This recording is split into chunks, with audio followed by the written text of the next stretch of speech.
नल और देवंती की कथा। नल और देवंती अपने राज्य में सुखी पूर्वक अपने दोनों पुत्रों के साथ रहते थे। एक दिन उसी राज्य में एक बूढ़ी ब्राह्मणी आई और महारानी से बोली, हे महारानी, ये दशे माता का डोरा है, आप इसे ले लो और पूजा याचना करके अपने गले में डाल लेना। महारानी ने भी ऐसा ही किया। एक दिन महाराज और महारानी बातें कर रहे थे कि महाराज ने देखा कि महारानी ने तो एक सूत का डोरा पहना हुआ है और वे महारानी से बोले, हे महारानी, तुम्हें क्या कोई सोने चांदी की कमी है जो एक सूत का धागा तुमने अपने गले में पहना हुआ है। महारानी कुछ कहती उससे पहले ही महाराज ने वह डोरा तोड़कर जमीन पर फेंक दिया। महारानी तुरंत डोरे को उठाकर पानी में घोलकर पी लिया।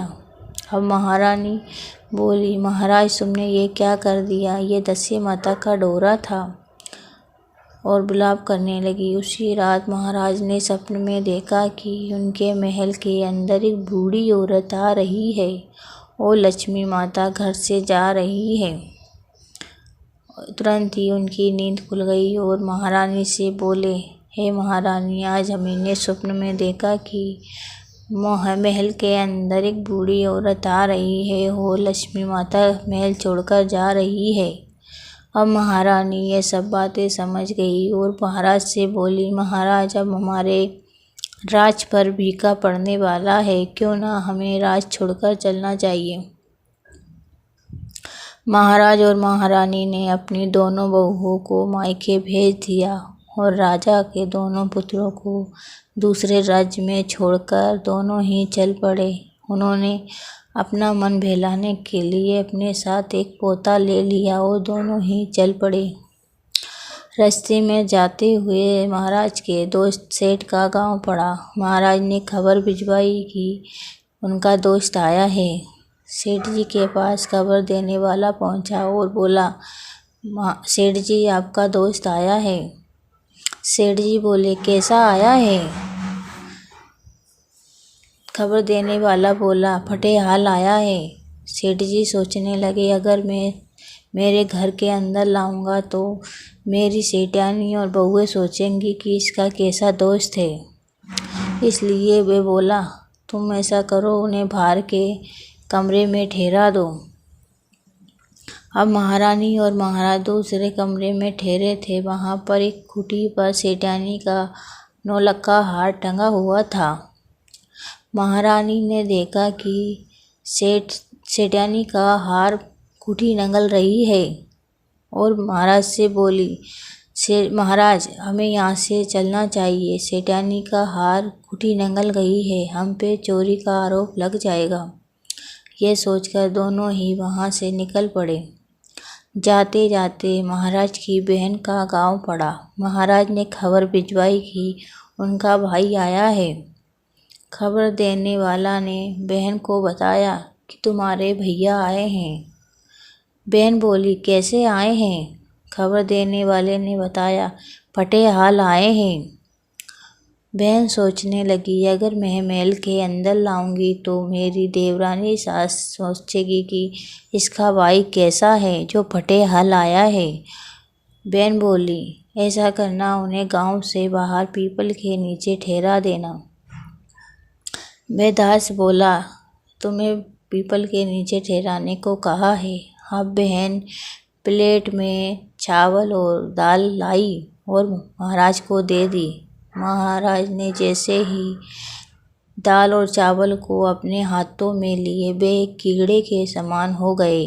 महारानी ने यह देखा और उन प्लेट को लेकर जमीन के अंदर गाड़ दिए और अपनी ननद बाईसा से बोली, बाईसा, अब हमें यहाँ से चलना चाहिए। दोनों ही निकल पड़े। जाते जाते एक नदी के किनारे पहुँचे तो वहाँ पर महाराज ने तीतर को देखा। तीतर को देखकर तीतर को पकड़ा और महारानी से बोले, हे महारानी, तुम ऐसा करना, ये तीतर को पका देना, हम मेरे पोते के साथ स्नान कर कर आता हूँ। महारानी बोली, ठीक है।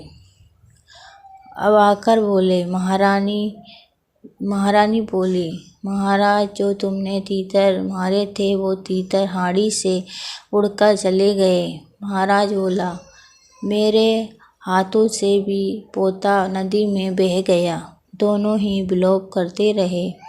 विलाप करते करते दोनों ही अब एक सूखी बंजर जमीन पर पहुँचे जहाँ पर एक बाग उजड़ा हुआ था।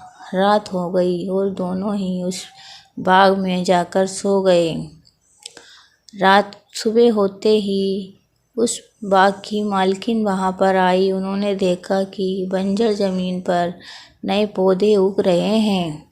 वे महाराज और महारानी से जाकर बोली, हे महाराज, तुम कौन हो, ये बताओ। महाराज बोला, हम तो विपदा के मारे कूटे हैं जो यहाँ रात बिताने के लिए ठहरे थे। अब वे मालकिन बोली, ऐसा करना, तुम अब रोजाना यहीं पर रहना और मेरी बाग की देखभाल करना। अब वे दोनों वहीं रहते और बाग की देखभाल करते।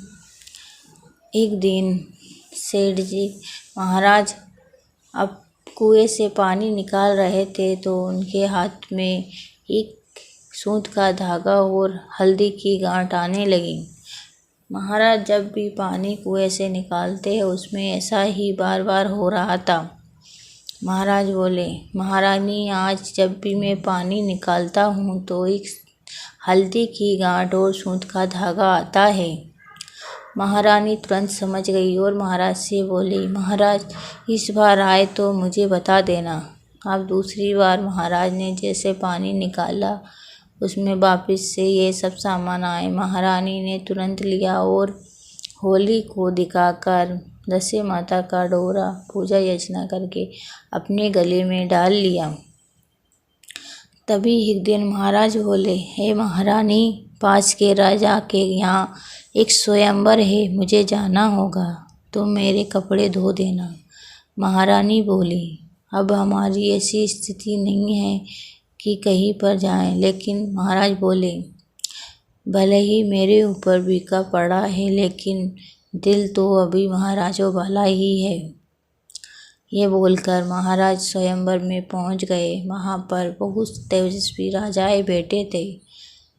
महाराज की पुत्री ने उसी महाराज नल के गले पर माला डाल दी और महाराज बोले, अरे बेटी, तुमने यह क्या कर दिया? एक भिखारी महाराज के गले में ये डाल दिया। फिर से उसको बोला, लेकिन फिर से उस महारानी ने नल के गले में माला डाल दी। और महाराज सोचने लगा कि कुछ ना कुछ तो करना पड़ेगा, मैं ऐसे पटियाल को मेरी बेटी को नहीं दे सकता। उन्होंने निर्णय किया कि जो भी शिकार करके लाएगा उसी से मैं मेरी बेटी की शादी करूँगा। सारे के सारे शिकार पर चले गए। महाराज नल को एक बूढ़ा घोड़ा और जंग लगी तलवार दे दी। जैसे ही नल बोले, ये शहर तो घोड़ा हो जाए और जंग लगी तलवार एक धारदार तलवार बन जाए, तो ऐसे ही घोड़े पर थपकी मारी तो जंग से लगी तलवार एक धारदार तलवार बन गई और घोड़ा एक शायर सा घोड़ा बन गया। और महाराज शिकार के लिए निकल पड़े। सब शिकार करके लाए लेकिन महाराज खुश नहीं हुए। तभी वे बोले, वो एक पटियाल आया था, वो उसका शिकार कहाँ पर है? तभी उसे जंगल में ढूंढने जाते हैं तो नल एक पेड़ के नीचे बैठे हुए थे और बोले, तुमने शिकार क्या किया है? नल बोले, ये शिकार पेड़ पर टंगा हुआ है, तुम इसे ले जाओ। तभी वे वहाँ से शिकार ले गए तो महाराज देखकर बोले, ये असली राजपूत है, और उन्होंने अपनी बेटी की शादी उसके साथ कर दी। अब वे भी उसी बगीचे में रहती। एक दिन दोनों महारानियाँ बैठी हुई थी कि देवंती बोली, महारानी, ये बिजली हमारे राज्य की ओर चमक रही है। वे दूसरी महारानी बोली, दीदी, हमारा भी क्या कोई राज्य है? देवंती बोली, हमारा राज्य है और हम पर फीका पड़ा था, इसलिए हमें राज्य छोड़कर आना पड़ा। यह सब सुनकर बातें उसने अपने पिताजी को बता दी और पिताजी बोले, पिताजी ने उन्हें दोनों को अपने महल में बुलाया और धन संपत्ति देकर अपनी बेटी को विदा किया। जाते जाते उन्हें अपने बहन का घाव पड़ा। उन्होंने फिर से खबर भिजवाई कि तुम्हारा भाई आया है। अब बहन बोली, कैसा आया है? खबर देने वाला ने बताया, लाभ लचकर घोड़ों के साथ आया है। बहन बोली, महल के अंदर ले आओ। देवंती बोली, नहीं भाई साहब, हम महल के अंदर नहीं आएंगे। तुम जहाँ पहले पीपल के पेड़ के नीचे ठहरे थे वहीं पर आ जाना। अब नंदन भाई साहब वहाँ पर पहुँच गई। महारानी ने जो चावल धरती के नीचे गाड़े थे उन्हें निकाला और देखा कि वो हीरे मोती में परिणित हो गए। सारे हीरे मोती अपनी नंदन बाईसा को देकर वहाँ से चल पड़े। जाते जाते वे सेठ का गांव पहुँच गए। सेठ जी के गांव पहुँचे तो फिर से खबर भिजवाई कि तुम्हारा दोस्त आया है।